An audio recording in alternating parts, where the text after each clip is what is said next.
Oh, good morning, good evening, good afternoon. Don't matter what time it is, just know today is the day that the Lord has made, and I will rejoice and be glad in it.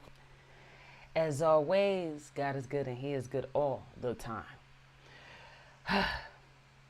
So, you know how we starting this with motherfucking music, all right? So, give me a second. Let me set up, all right? And we're gonna motherfucking get this going. Boom, boom. Oh, yeah, wow, wow, wow, oh shit. Baby fresh on the beats, giving them up. London. Yeah, yeah, yeah, yeah. Call my number, I go respond you, I go respond you, You are enough, How dare me not to respond you, Call my number, I go respond you, Girl, I go respond you, You are enough, You give me love with the sweet my body, Bye. Loving that your pepper dance, bye. I'm a to the walk, bye. Anything you want to. See, usually when I do these videos, I'm fresh from waking up. I'll go to the bathroom, take a bath, brush my teeth, relax a little bit, elevate my feet, and then I'm back in this, man. Wine your man, scatter my head, oh yeah. So fine, wine.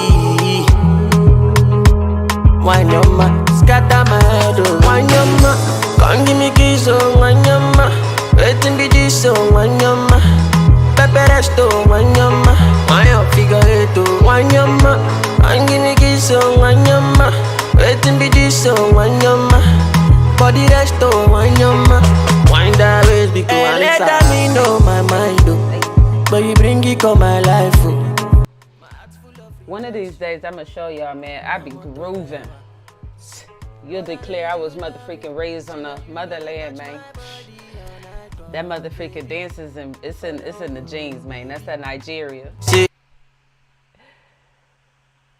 Call my number, I go respond you, I go respond you, You are enough, How dare me not to respond you, Call my number, I go respond you, Girl, I go respond you, You are enough, You give me love with the sweet my body, oh. Wow, wow, wow. So fine, why?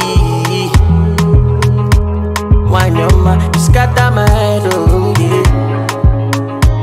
So fine, why? Wine your man, you scatter my head, oh. Wine your man, come give me kiss, oh. Wine your man, waiting be this, oh. Wine your man, pepper resto, wine your man.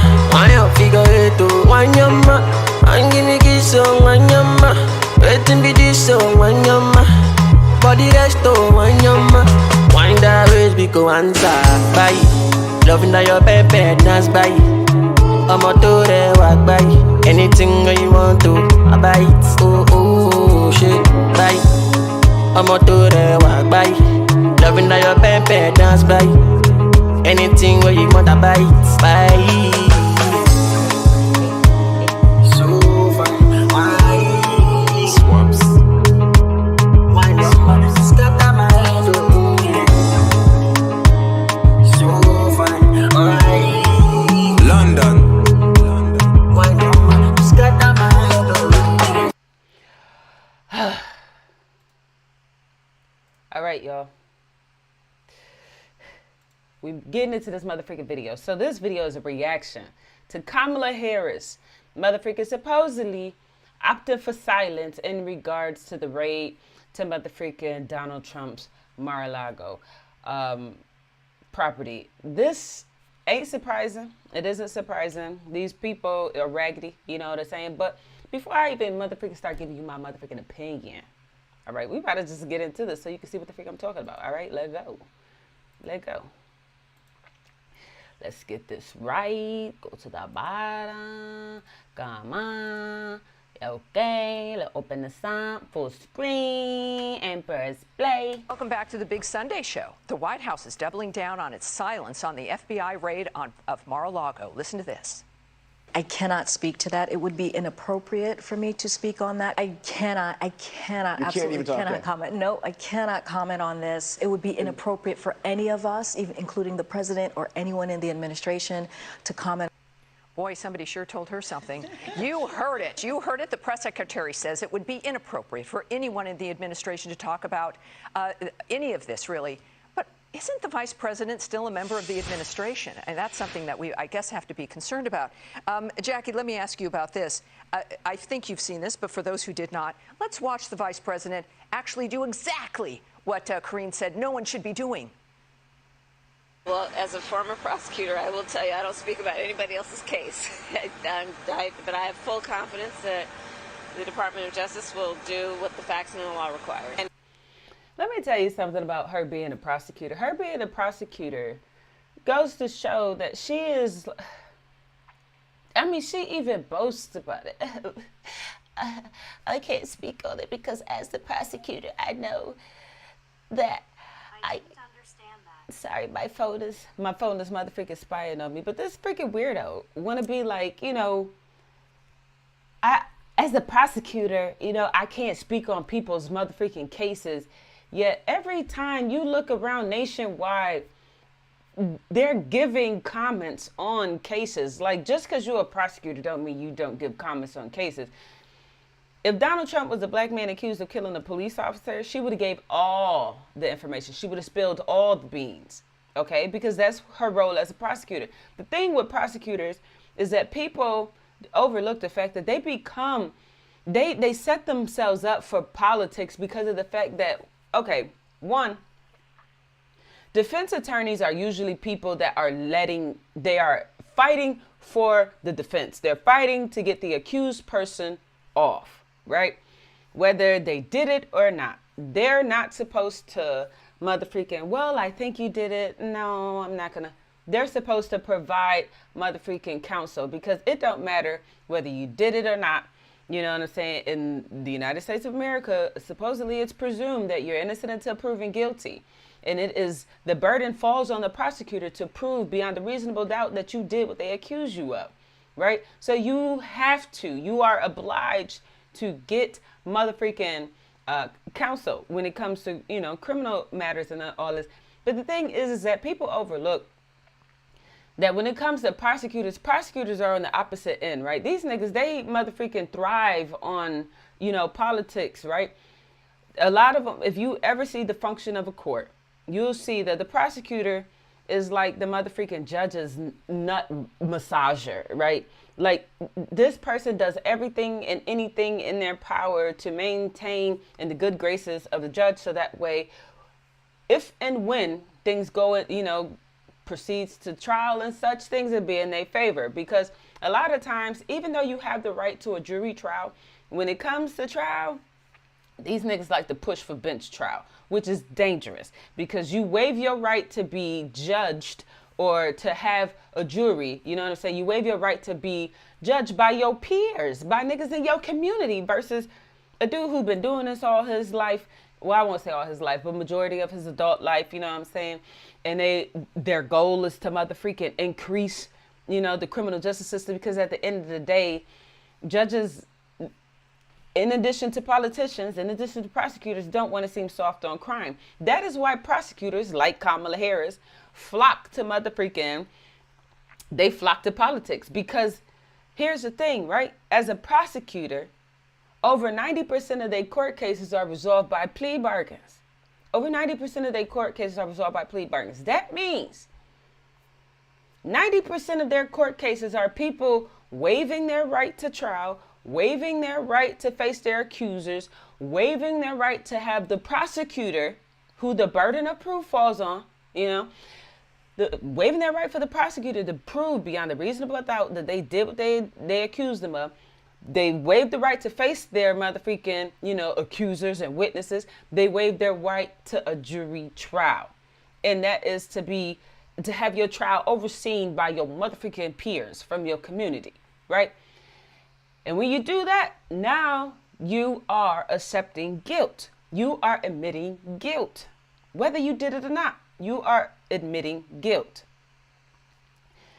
I never liked Kamala Harris. I did not vote for the Biden and Harris mother freaking administration. I actually voted for Joe Jurgensen, which, if I'm not mistaken, I think she's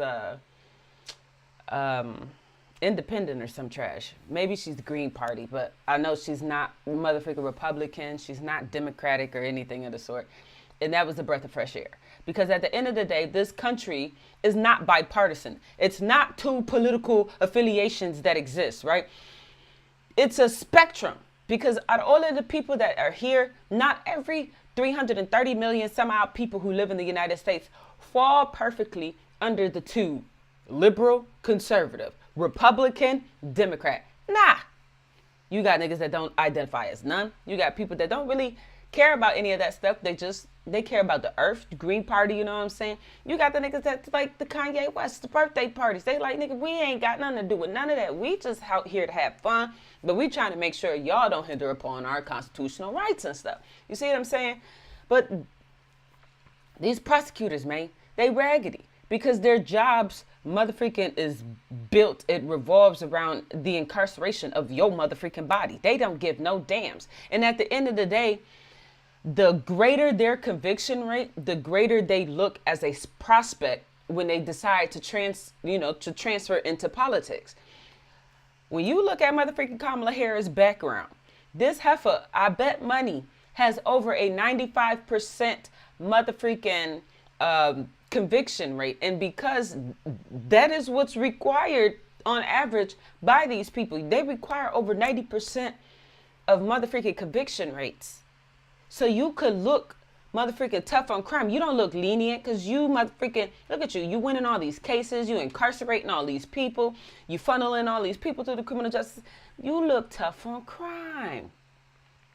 And they overlook the fact that over 90% of these motherfreaking court cases that prosecutors motherfreaking oversee, it's not even solved by them actually doing their jobs and proving beyond a reasonable doubt that they did what they accused them of. It's not by them going to trial and putting all the evidence forth and none of that.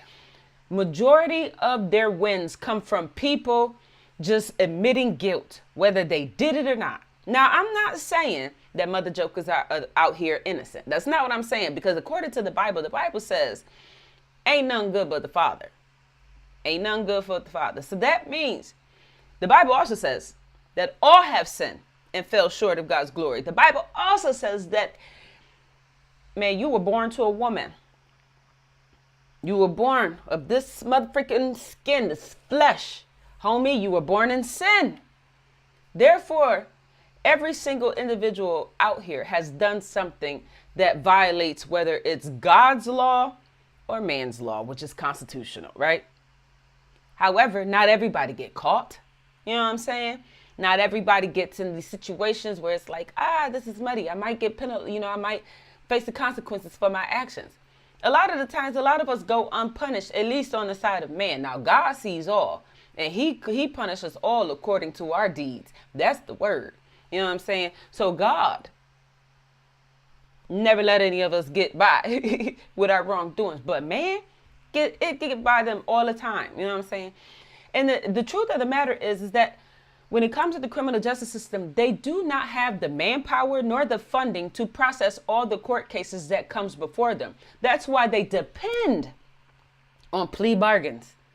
You people out here, you make these motherfreakers' job easier when you motherfreaking plead guilty. If you don't learn nothing from me in this motherfreaking video, take this and learn this. Please don't be so eager to take a plea. Do not be so eager to take a motherfreaking guilty plea. Fight for yourself. Fight for your rights. Fight for your body. Because at the end of the day, they don't give a damn. They'll exploit you. You know what I'm saying? Throw you in the system so they can get cheap to non-existent, or cheap to non-existent in paying for labor. They want your body to motherfreaking be incarcerated so they can motherfreaking exploit you.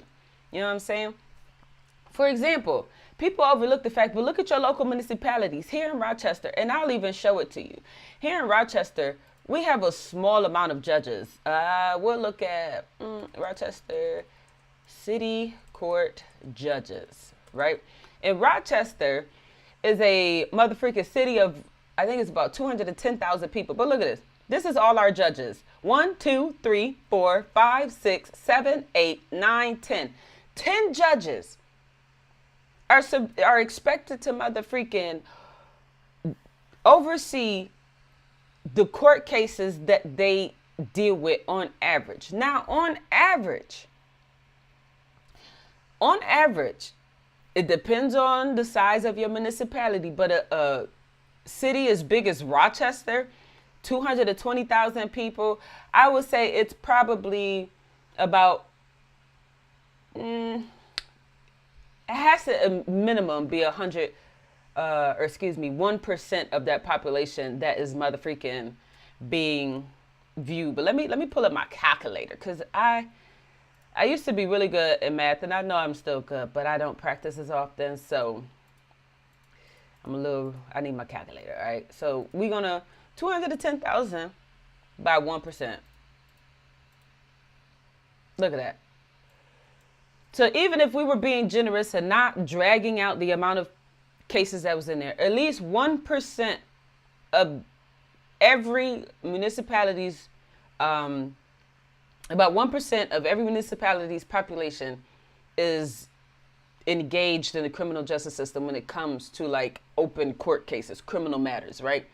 And so if we took 1% of 210,000 people that live in the city of Rochester, where I live, Rochester, New York, which is the third largest city in New York State, we come to about 2,100 court cases on average that my motherfreaking city court judges, these 10 right here, are expected to motherfreaking oversee. 10 judges are expected to deal with 2,100 cases. Now let's divide that by 10. Let's see how many they deal with each. Woo! 210 cases. Each one of these motherfreaking judges have to oversee on average. Now this is just an estimate, and this is being generous because we use 1%. It could be as high as 2, 3, 4, 5, 10%. But we being generous is saying 1%. It's definitely not less than 1% because of the fact that 10% of every cultural group is expected to be engaged in some form of criminal activity, even if it's something that's nonviolent, you know what I'm saying? Like prostitution, drug possession, you know, motherfreaking public indecency. So, but we got 10 motherfreaking city court judges. And of the 2,100 court cases that they deal with, which is 1% of our 210,000 people that live in this city, each one of these motherfreaking judges are expected to oversee 210 cases a year by themselves. Now, you have to take into consideration that some of these people that they see have criminal histories. You know what I'm saying? Some of these people ain't got no criminal history, but some of them do, because the recidivism rate when it comes to crime is high. Within the first year of being released from, it don't matter, jail or prison, you have over a 60% chance of being rearrested. By the time you get to the second year after motherfreaking being released from jail or prison, you have about a 55% chance of recidivism, getting rearrested. At 3 years, you have about a 40% chance. You see, it's still pretty great. You got to damn near make it 10 years out, and it's very, very hard. Very, very hard. Within the first 5 years of you being released from jail or prison, you have a very high chance of being rearrested, right? And it doesn't always mean that you committed a crime. You are always a suspect with a criminal record. We see it all the time. Every time somebody is accused of something, then they go down memory lane. Oh, this person was arrested for this when they was 12 years old. This person was arrested for this when they were 18. And whole time niggas like 60 years old. This person, and they bring down the whole motherfreaking criminal history. Bring out the whole, freaking criminal history. So a lot of times, you ain't even have to do it because of the fact that you already have a criminal record. You are released, whether it's on probation or parole. If you come before those judges, even if it's for something as minute as motherfreaking you on parole, probation, and your motherfreaking parole, probation requirements is for you to not drink alcohol, right? and you motherfucking mess around and drink alcohol because you all stressed out. You've been applying for all these different jobs. Ain't nobody trying to hire you. And then that's another one of your stipulations is that you have to have a job, you know, while on probation or parole. And if you don't receive one, you can go right back in. You know what I'm saying? So now you motherfucking drinking, your PO comes and they like, bro, you got to do the breathalyzer. Now you done pop on the piss or you done popped on the breathalyzer. Now they like, bro, you been drinking. Dude, I'm stressed.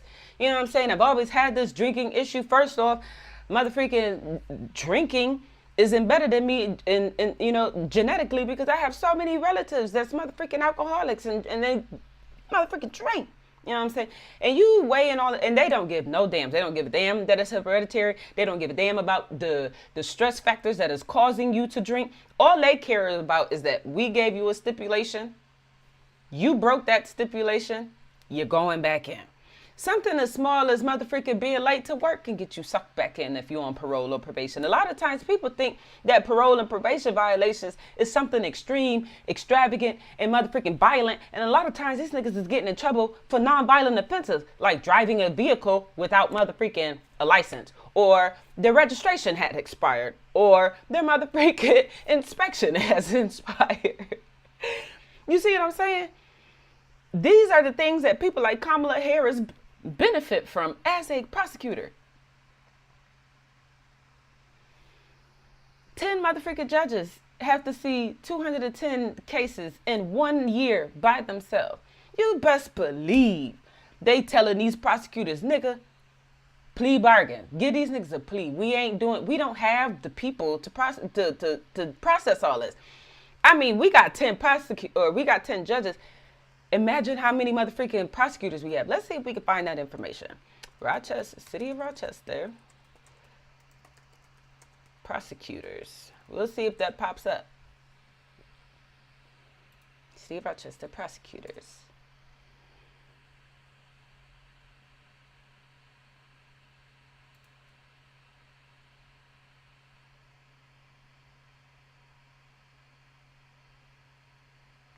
This is Minnesota. Hell no. Why did I put Rochester? New York. Bow.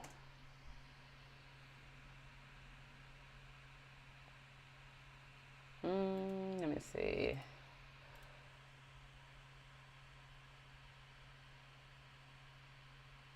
Oh, these are all the people. Their names are right here. So look at this. District Attorney's Office personnel, which these are the niggas that deals with the prosecutors. 1, 2, 3, 4. Deputy Chief of the Major Felony. Deputy Chief.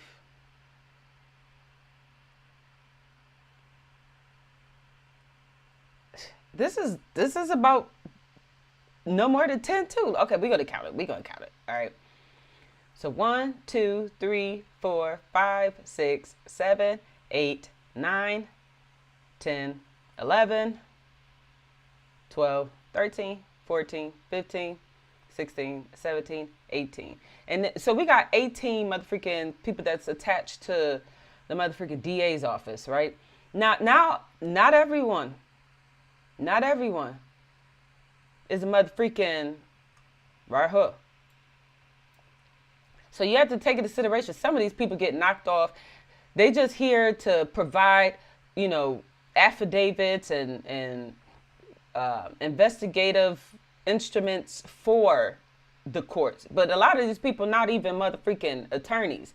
And then we got 15 people in a city that is as big as 210,000.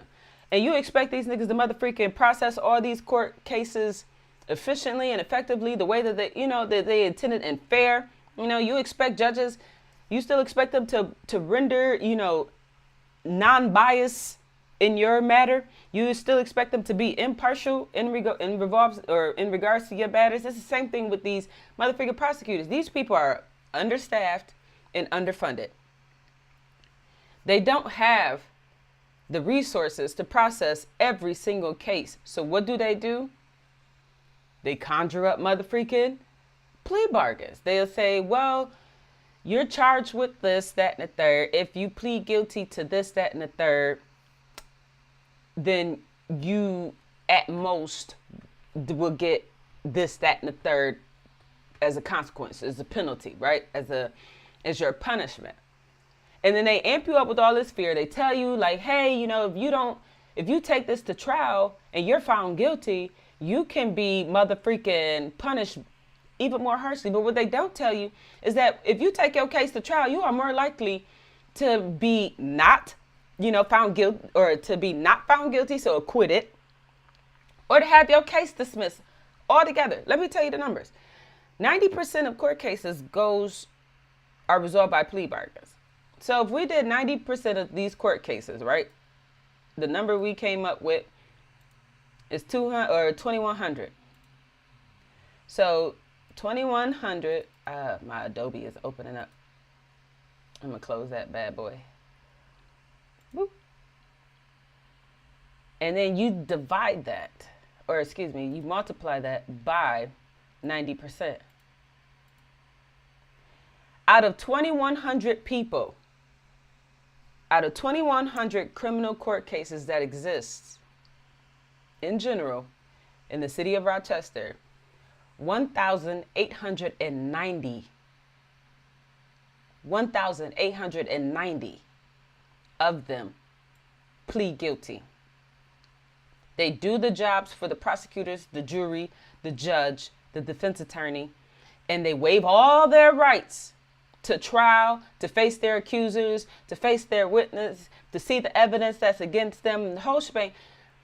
1,800, almost 1,900 people, 10 short of 1,900 people,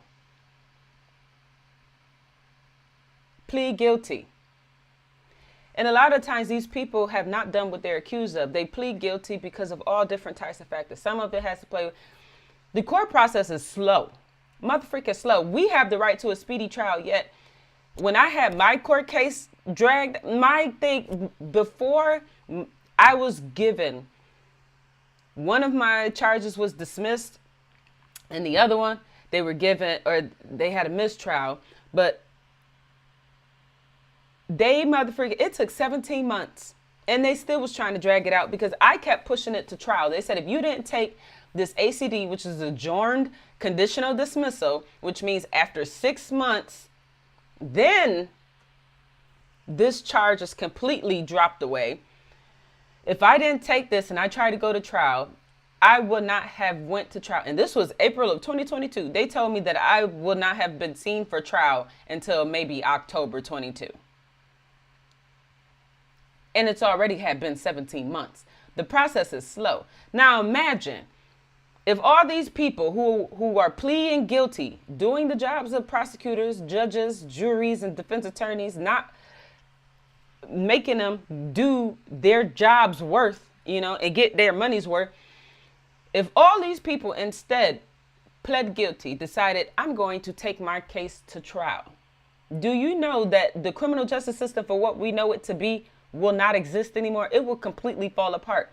It will motherfreaking overload and fall apart. Why? Because we see it right here.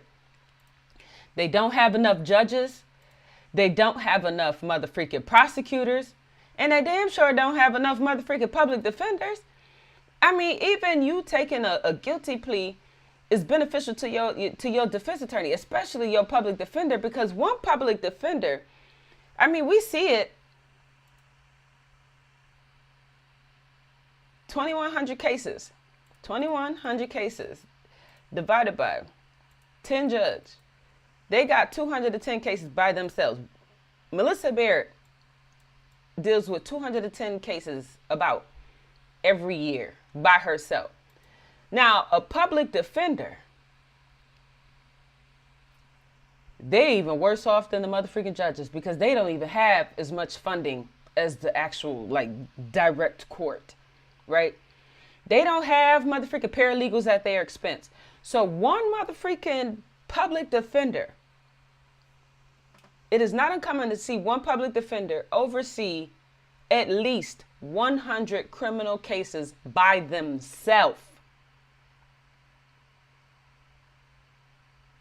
So with that being said, when your public defenders is sitting here telling you, I think you taking this plea is a better option for you, trust and believe, they not looking out for you. They don't give a damn about your benefit. They don't give a damn about you. All they know is if you take that plea, there's one less case they got to deal with. They can toss your mother. Here we go. We're going to toss it. They can toss your case out and move on to the next one, because the criminal justice system works like an assembly line. It just goes down and they process, and then it just keeps on going. It just keeps on going. So if judges are exhausted, prosecutors or public defenders are exhausted, come on. How can you think that these people are efficiently and effectively processing your case when they don't look at none of the details of your case? All they see is your name, what you're accused of, and then they might look into, briefly if you have a criminal record. I didn't even have a criminal record, and they was like, yeah, plead guilty to what you're accused of, and then you could at most face like up to 2 years in prison. And I ain't even have a criminal record. So having a clean record don't always save you, especially when you look like me. You know what I'm saying? I can't pass as white, not looking like this. And then prosecutors, they benefit from it because at the end of the day, you make them look more tough on crime. Every time you take a plea bargain, you add to them trying to reach it anyways, you add to their almost 90% conviction rate, which, like we said, the bulk of prosecutors' convictions come from what? Plea bargains. It's niggas motherfucking admitting guilt, whether they did it or not. And a lot of these people ain't do what they accused of. Like I said, I'm not saying that niggas out here are free of crime. They innocent. They ain't out here doing. Niggas out here doing some foul stuff. But they ain't do what they accused of.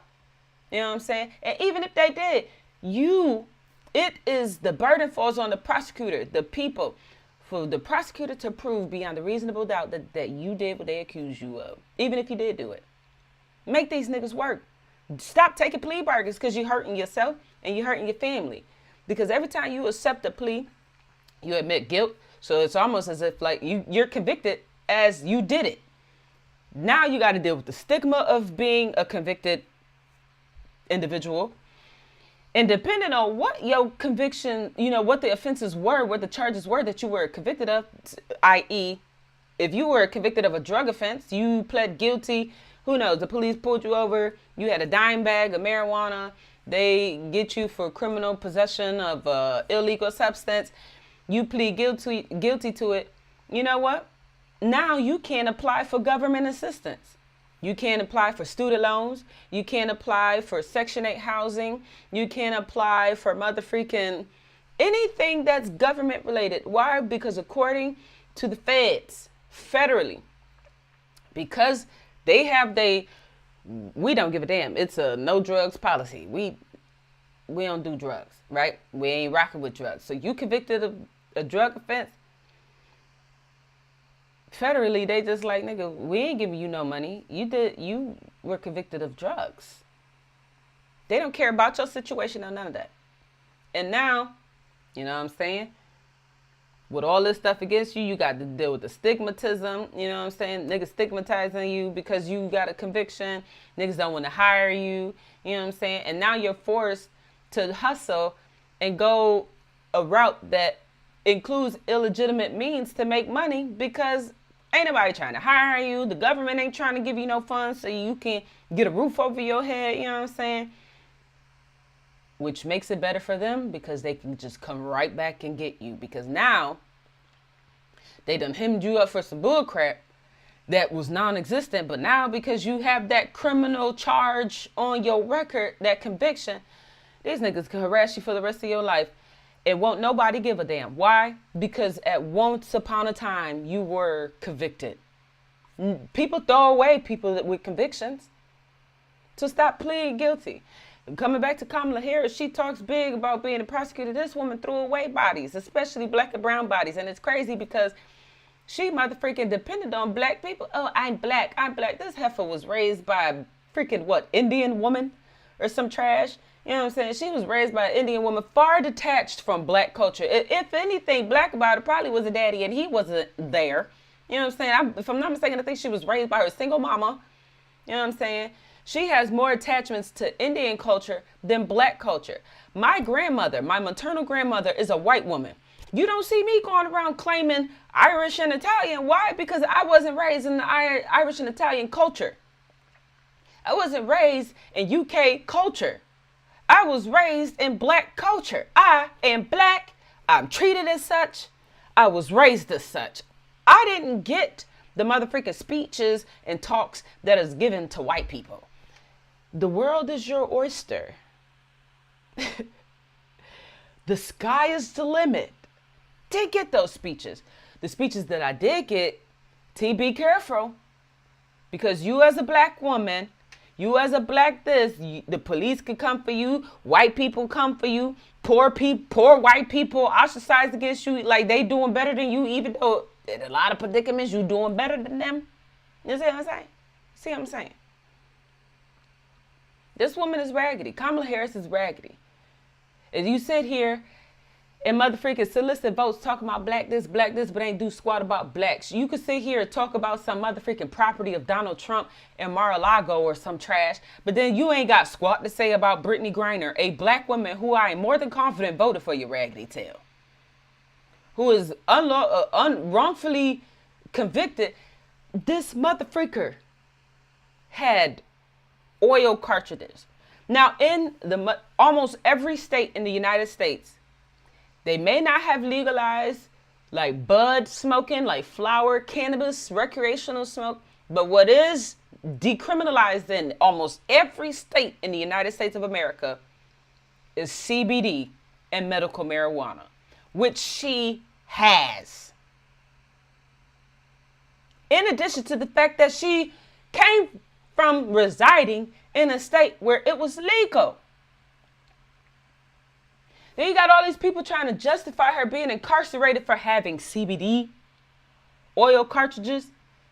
But then when black men get arrested, Latino men get arrested for possession of a blunt, nigga, we lose our minds and we start chanting Black Lives Matter.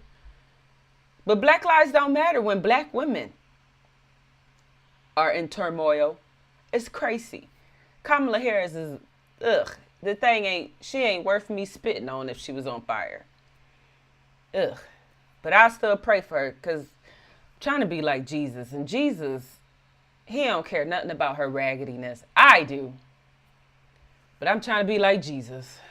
This junk is just crazy. We're going to finish this video. But please, stop taking plea bargains. Have some faith. The faith is the substance of things hoped for and the evidence of things not seen. Faith is speaking to your situation, speaking to that thing that is not as if it is. Faith without works is dead. Okay? Basically what that means is, who the freak cares what it looks like? Who the freak cares what it feels like? Speak to that situation and motherfreaking manifest the opposite. You in some turmoil now? You in some mess now? Speak to that thing that is not as if it is. Speak to that mess and say, you will be fixed. I'm getting out of this. I did that my entire 17 months. Those was the longest 17 months of my life, but I held faith. I held it down with faith. I cried out to Jesus every single day. I said, Father, you know these people, and they done offer me numerous of different types of pleas. The pleas was getting better and better the more time that was going. But I said, Jesus, you know good as well, I ain't taking none of it. I'm not accepting nothing. They have to prove beyond a reasonable doubt that I did what they accused me of. Father, I am trusting and believing in you that you're going to take me out of this. You pulling me out of this. In April 2022, I am done. October, I got to go back. On another video, y'all see what I was arrested for. But October, I got to go back. I'm getting my pistol permit back. I'm getting my pistol I mean, they took it all from me, man. Took it all from me. And just solely on charges. I was never convicted of nothing. I was charged with something. They had no proof that I did what they accused me of. They were incapable of even proving it. Hence why we are here where we at. Ain't got no convictions. Dismissal, you know what I'm saying? And the whole shebang. Have faith, man. Stop taking these pleas. And please remember, the prosecutor ain't your friend, the judge ain't your friend, and ain't no public defender your friend either. Ain't no defense attorney your friend, especially a public defender. Because public defenders, they get paid squat. Yes, in some aspects, they're a little better than defense attorneys, but they don't get paid squat. That's like having a person who is exhausted every day, all day, oversee something that is of importance to you and you expect them to do it efficiently. It ain't gonna get done well if niggas out here stressed out because they got so much work to do and they ain't getting paid enough and they ain't got no help. Okay? That's why prosecutors sit out here and tell you, plead guilty. It's not because it benefits you. It helps them. We already established it. They'll take your case, they'll take your file, and once you say, I plead guilty, and they finalize that ruling, your public defender is tossing your case out, and they motherfucking moving on to the next case. That's it. That's it. Stop taking plea bargains. They don't benefit you. But anyways, let's get back to this motherfucking video, because Kamala Harris is raggedy. And I don't like the fact that she can sit here and speak on motherfucking Donald Trump, motherfucking property being raided, but ain't got squat to say about Brittany Griner nor Breonna Taylor, whom it was motherfucking stated that the police that were involved in her murder, everything that they did that led to getting to her house was illegal. They falsified the affidavit that got them the search warrant that allowed them on her premises. According to this doctrine called motherfucking the exclusionary rule. The exclusionary rule states that any evidence that is found against you, if it is found in an unlawful way, an unconstitutional way, it has to get thrown out. And then there's this other doctrine called the fruit of the poisonous tree, which derives from the exclusionary rule, which basically says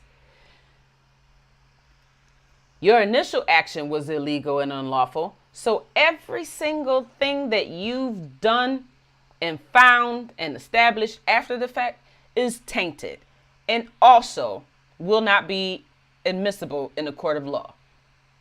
So because of the fact that they had falsified the information on their affidavit, and when I say falsified, I mean the police said that the postmaster, which is the supervisor at the post office, confirmed that Breonna Taylor's residence was receiving suspicious packaging, trying to say that she was motherfucking mailing and receiving illegal like drug contraband and all this other stuff, right? This is what they said on the affidavit, which led them to getting their search warrant signed off by a judge, which approved them to go onto their property, on Breonna Taylor's property, to search and seize, which ultimately resulted in her death. But then we have found out that that was a lie. The police never confirmed with the postmaster that they were receiving suspicious packages. That never happened. Therefore, that information that was placed on that affidavit, the same affidavit that was used to get that search warrant, was lie. So that means that they killed that woman all based on unconstitutional acts. They lied on the affidavit. They had no legal grounds to be in her house because everything was a lie. Everything was a lie. And now they're charging these police officers with wanton endangerment for shooting recklessly and shooting into Breonna Taylor's neighbor, who was a white woman, home.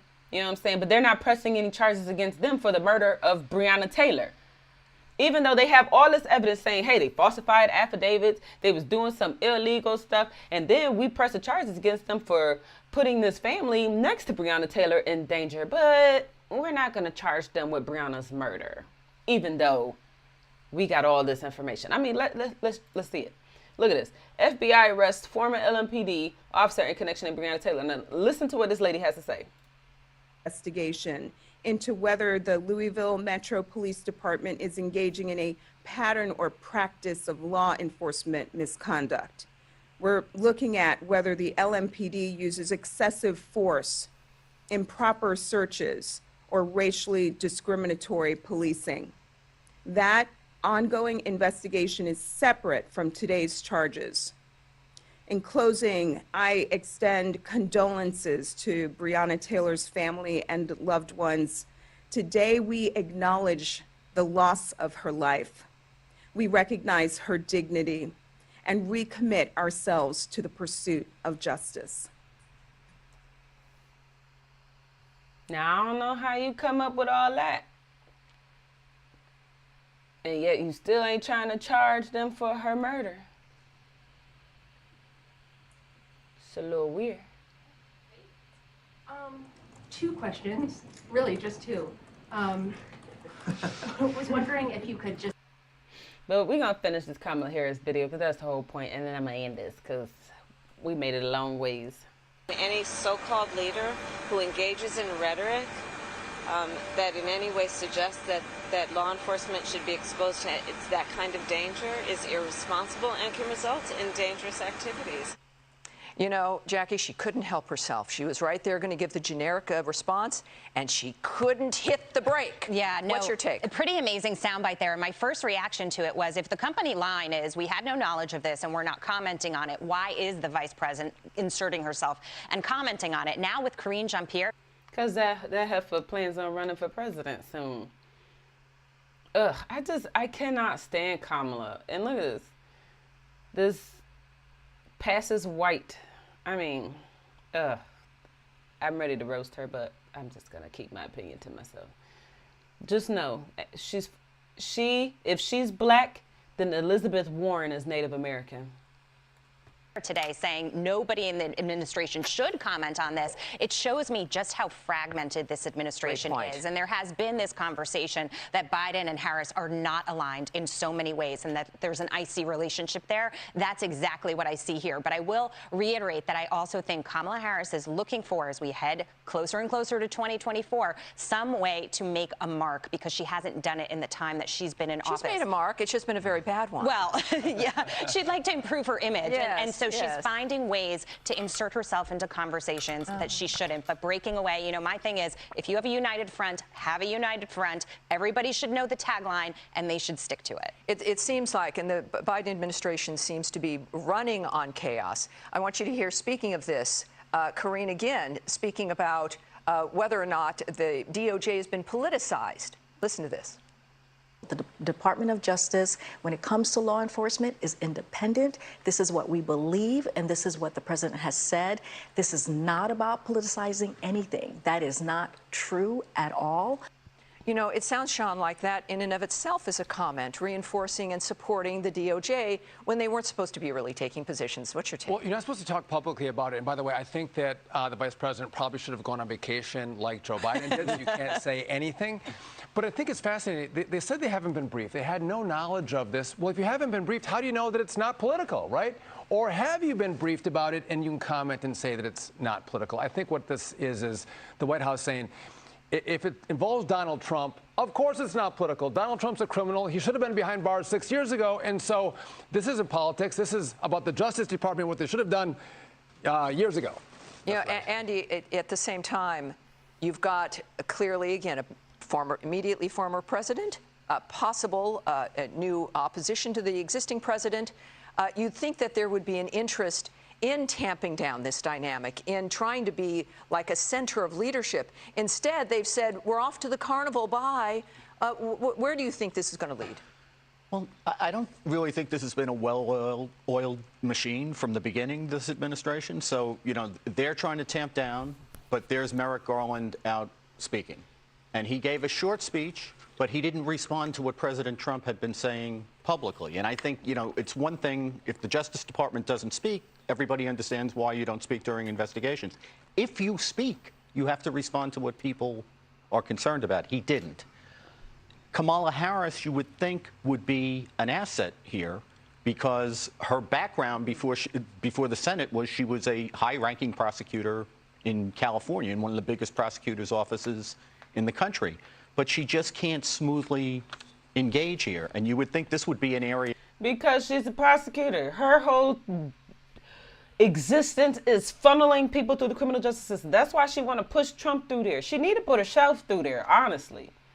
I mean, come on, because it's already have been put out there that her as a prosecutor, she has shown racial bias, and not just racial bias, but other biases in her decision making, which led to the incarceration of folks. This woman, her whole goal is to just get niggas in jail and prison. She'll arrest the entire Biden's administration, even herself, because her job is to just incarcerate people. That's all she knows. Of her expertise and you know, just falls off the rails. So I don't think they have a very organized response to this. Well, it's very interesting because that is, in fact, what the vice president actually should be able to do. Is step in when the president can't. It's too politically hot. The fact is that they seem to think, and this confirms a bit, that if they step into this because it does seem political, it will hurt them somehow. And yet, with this chaos, which the American people are also seeing, do you think with Harris's background as a prosecutor is maybe less relevant here than the fact that she was supporting like Black Lives Matter and the bail, funds to get people out of jail and all of that, that she's been very... Please, please, please, please, please. You can't go from prosecuting people and having an over 90% conviction rate to now all of a sudden, yeah, I'm pro bail reform and yeah, let's release people out of... Her whole existence, the only reason why she's a politician is because she seems so tough on crime. People need to wake the freak up and realize that Democrats and Republicans are the same motherfreaking person.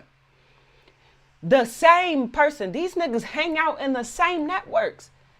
They're like these athletes. They're like wrestlers, WWE wrestlers. On TV, they look like they feuding and beefing. They don't like each other. But behind the scenes, these niggas go on vacation together. They be hanging out.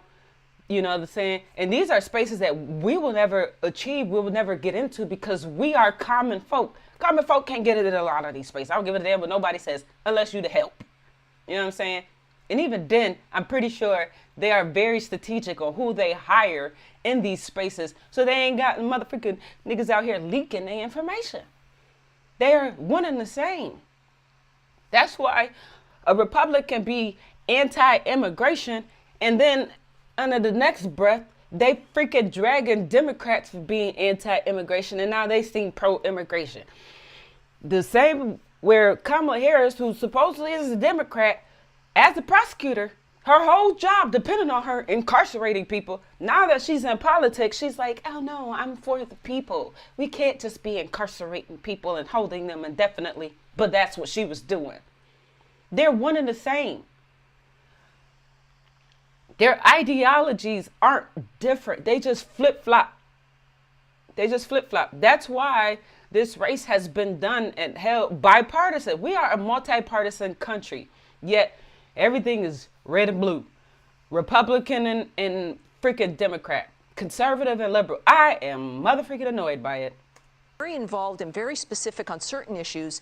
And in this kind of a case, seems to be once again creating a word salad just to kind of get in the news. That's a really great question. Hard to know exactly what's going on in her mind because of the things that come out, like you mentioned. So many of them are word salad. I mean, it wasn't the most coherent. I got the point that she was trying to make in that statement, but it wasn't the most coherent way to address it if she was going to address it, if she was going to step in for him. So, you know, it's interesting to see how she's going to play her cards going forward, but I very much get the impression that she is the odd man out, that she is on an island, and the Easter Bunny who sent Joe on vacation didn't, send her the memo. Right.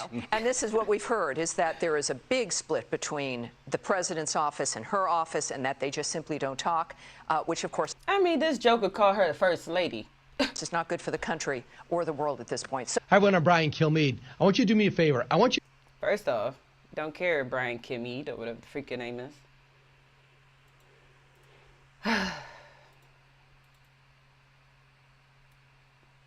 Well, you have it there. We're ending this motherfucking video.